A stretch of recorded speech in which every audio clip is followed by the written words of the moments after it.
தமிழ் திரையுலகில் முன்னணி நடிகராக வலம் வரும் அஜித். இவர் கடைசியாக நடித்து வெளியான திரைப்படம் குட் பேட் அக்லி.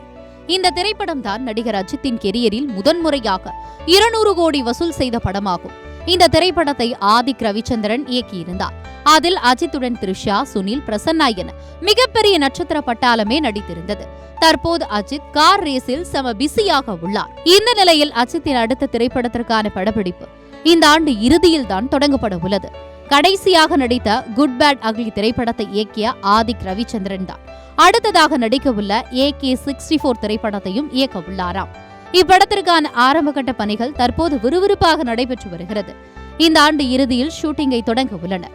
இந்த திரைப்படத்தை சார்பாக ஐசரி கணேஷ் தயாரிக்கிறார்.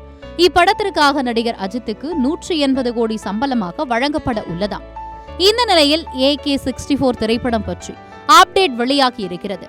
அதன்படி இந்த படத்தில் மலையாள சூப்பர் ஸ்டார் மோகன்லாலும் முக்கிய கதாபாத்திரத்தில் நடிக்க உள்ளதாக தகவல் கசிந்து உள்ளது. இது மட்டும் உறுதியான அஜித்தும் மோகன்லாலும் முதன்முறையாக கூட்டணி அமைக்கும் படமாக AK-64 அமையும் என்பது குறிப்பிடத்தக்கது.